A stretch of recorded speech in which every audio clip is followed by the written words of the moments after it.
Halo Ngominers, apa kabar? Kembali berjumpa di Ngomin. Nah, ada beberapa update yang ingin aku sampaikan hari ini. Tentu saja tentang kelanjutan kasusnya ACRB. Kemudian ada juga tentang Oak3 versus Suning. Dan juga beberapa update soal transfer musim panas Inter. Wih, musim panasnya masih lagi berapa bulan, tapi update-nya sudah ada. Yang pertama soal Mehdi Taremi.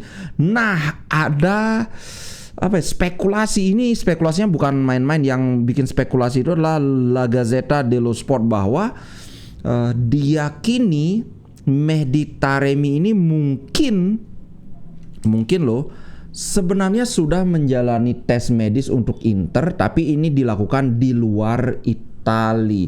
Nah, kenapa sih kok kayak keburu-buru banget? Ya mungkin karena Inter ingin segalanya itu, manajemen ya, ingin supaya sudah tertata. Kalau misalnya ada apa-apa, misalnya nggak jadi gitu, misalnya ya paling worst case scenario-nya, atau skenario terburuk misalnya nggak jadi, biar bisa lagi memantau nyari striker lain yang punya karakter seperti ini yang mana gitu. Nah, ini juga sekaligus menjadi bukti keseriusan manajemen dalam mempersiapkan musim depan. Mantap. Wah, Pavard juga ditanya ini, nggak ada mikirin Euro 2024 karena ntar lagi kan Euro bulan apa ya. Kami masih memiliki trofi yang akan dimenangkan. Artinya dia mau bilang bahwa sangat serius, sangat fokus di Inter, nggak mikirin yang lain-lain lagi. Mantap lah Pavard. Kapan pecah telurnya Pavard? Penasaran lah Pak. Semuanya udah ngegol, dia aja yang belum. Nah sekarang ini mungkin kawan-kawan sudah banyak tahu karena di media sosial juga sudah banyak bertebaran ya soal Oak3 ternyata menolak permintaan dari Suning untuk memperpanjang. Kalau ini kok offer itu kan penawaran ya. Ini orang dia yang minta kan bukan penawaran. Jadi sebenarnya apa yang ditawarkan oleh Suning ini sudah sangat sudah sangat desperate. Desperate itu artinya apa ya? Sudah sangat kayak berkesan putus asa banget. Bayangkan bro, sekarang ini utangnya kan 275 dengan rate interest rate-nya itu atau bunganya itu 12%. Nah, ternyata dari 275 ini kan berbunga jadi 340 berapa gitu kan. Nah, dari Suning itu mereka menawarkan bersedia membayar 100 juta. Terus itu 100 juta itu kan baru dapat bunganya aja sama, karena 340 ya bunganya tambah pokoknya dikit lah. Dan kemudian mereka bersedia menaikkan menjadi 16%. Bayangin bro, 16% itu udah lebih tinggi daripada bunga di koperasi loh.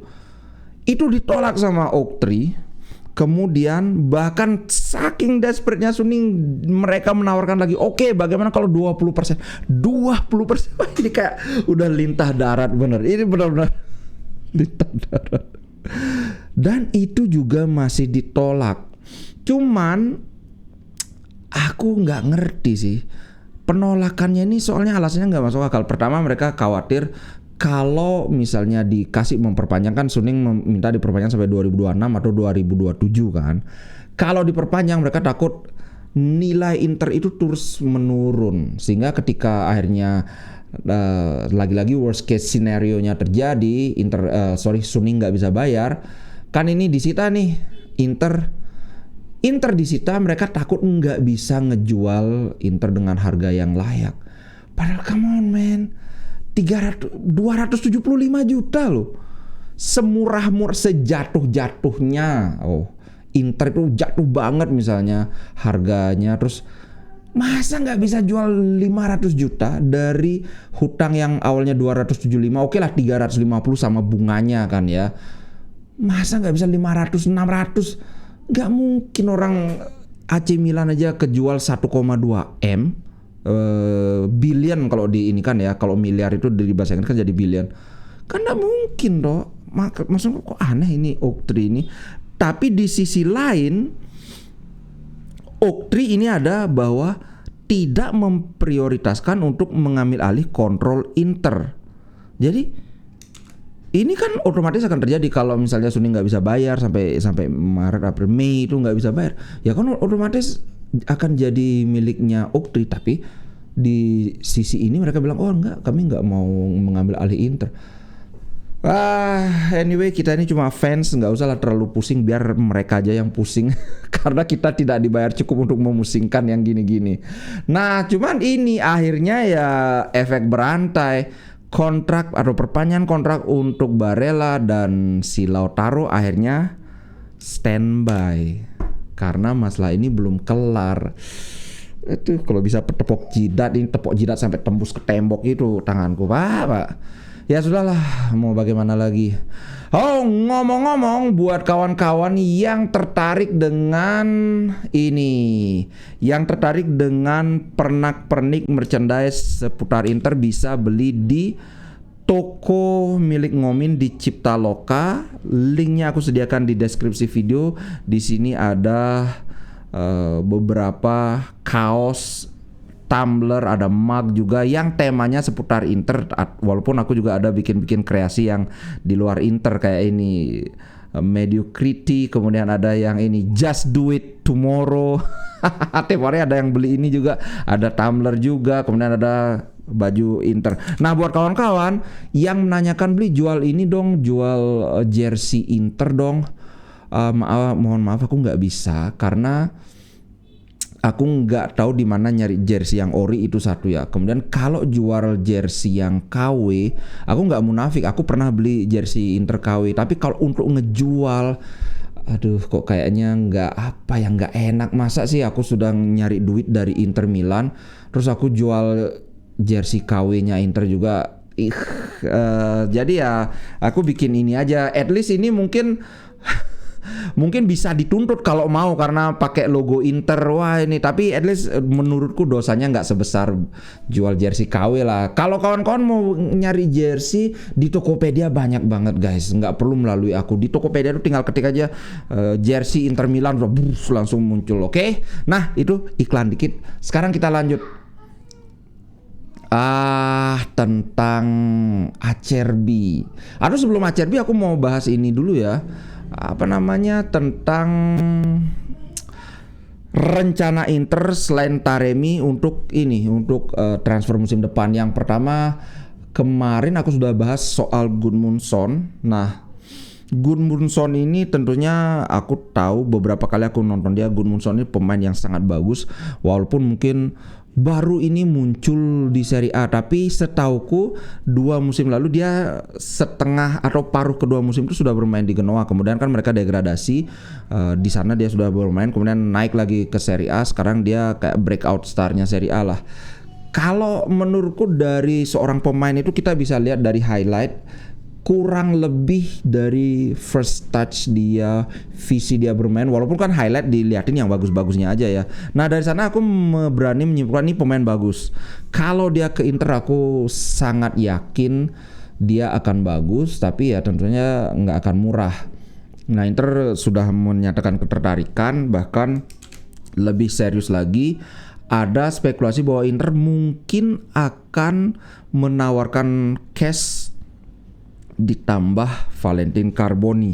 Nah terus terang kalau cash tambah Valentin Carboni aku kurang setuju, karena Carboni ini melihat penampilan dia di Monza, aku melihat ini dalam 3 tahun ini akan jadi bintang. So mending cash aja sudah. Kalau 30 juta masa juga 30 juta nggak bisa bayar, jangan bikin malu nanti ditawin sama tetangga. Ditawin sama kakak tiri nggak bisa bayar 30 juta, ya gitulah.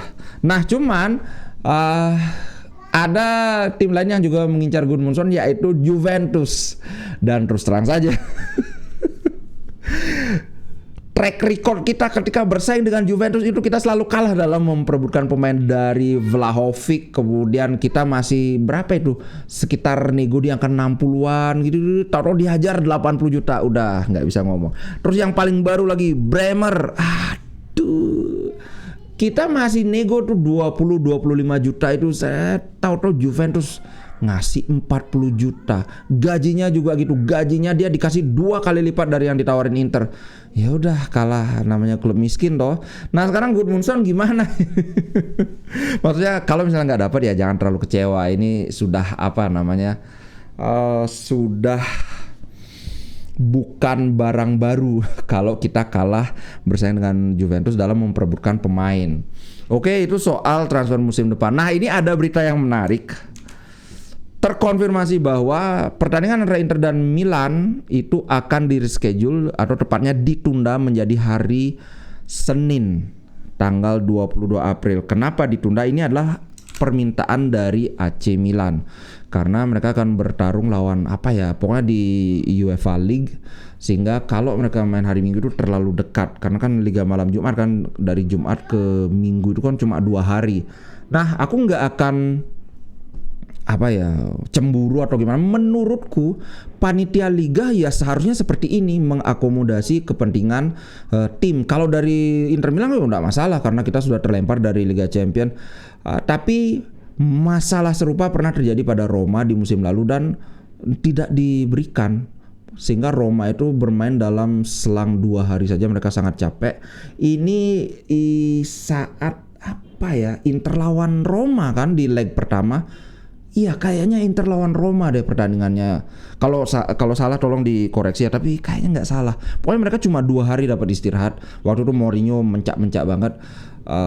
Tapi menurutku ini seharusnya memang seperti ini. Kalau ingin tim Italia itu bagus perjalanannya di Liga Eropa, ya tentu saja di sini harus mengakomodir, kan nggak ada yang dirugikan. Itu sih menurutku.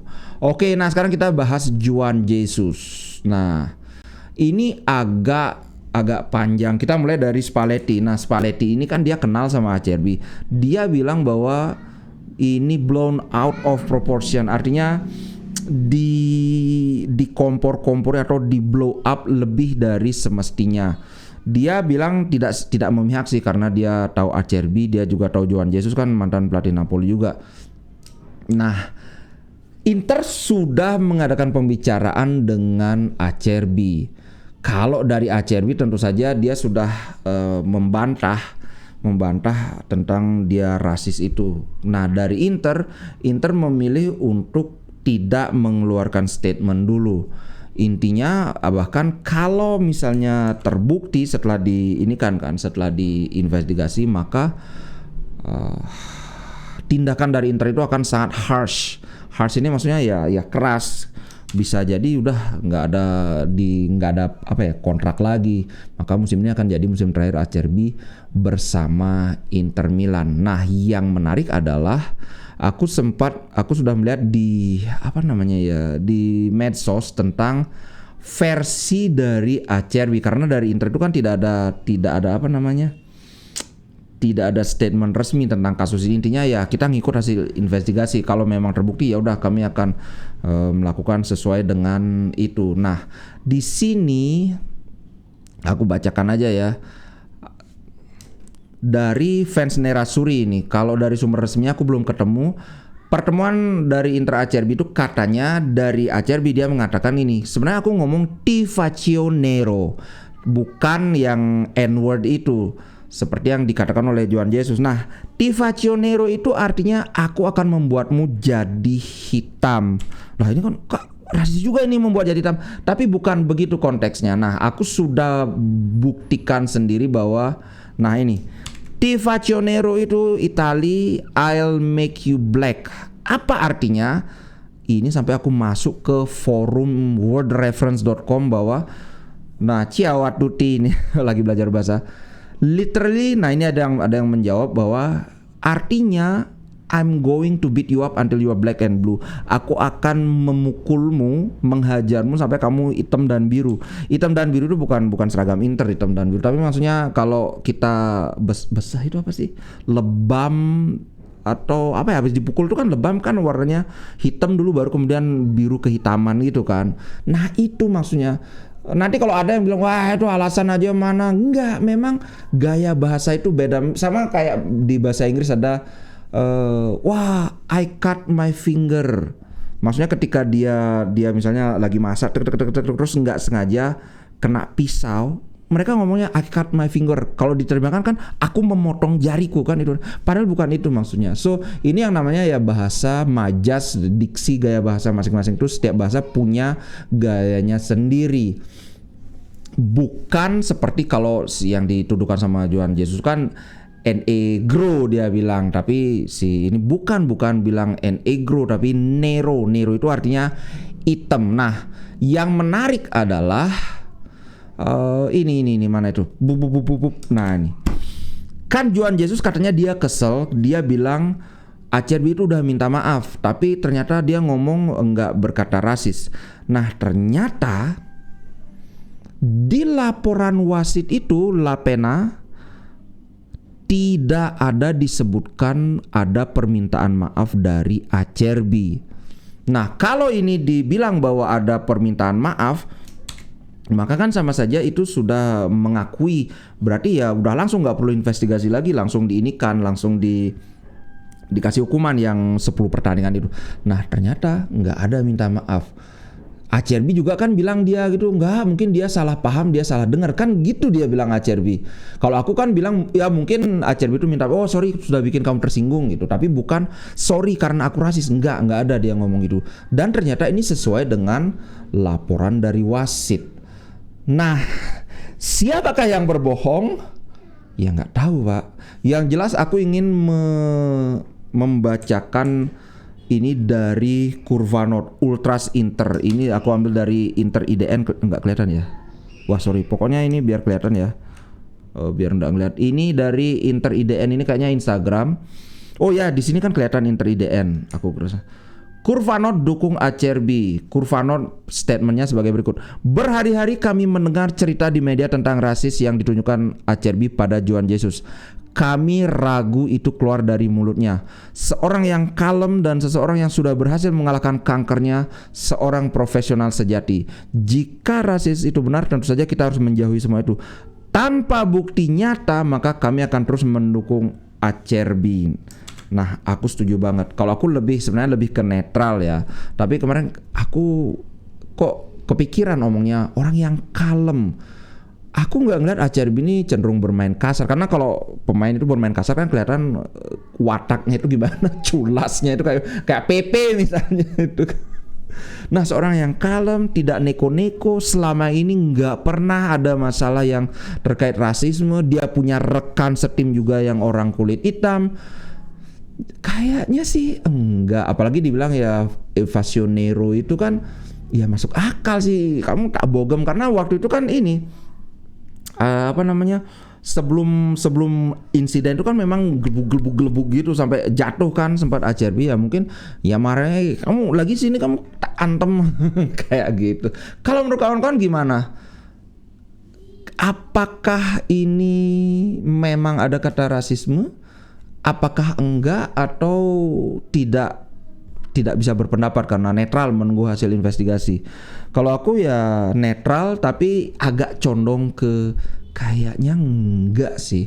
Apalagi yang bilang Di Marco ada di dekat sana, wasit juga ada di sana, dan wasit bilang enggak dengar ada itu. Di Marco juga bilang oke lah, Di Marco kan karena rekan timnya. Tapi kemudian yang jelas ada satu sudah yang nggak benar nih. Tuhan Yesus bilang Acerbi minta maaf, tapi wasit tidak mengatakan bahwa ada permintaan maaf dari Acerbi.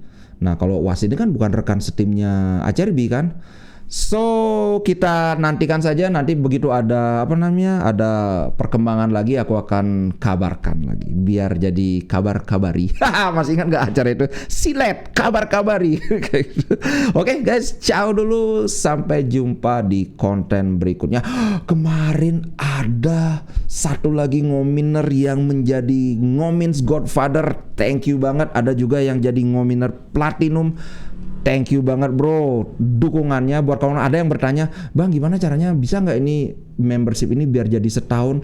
Aku udah cari-cari nggak bisa. Jadi ya memang harus manual sebulan, atau itu bisa disetting dari, kalau bayar dari Google Play biar tagihannya itu otomatis dia setiap bulan. Kan itu bayarnya bisa dari HP, itu kan dari pakai Google Play kan.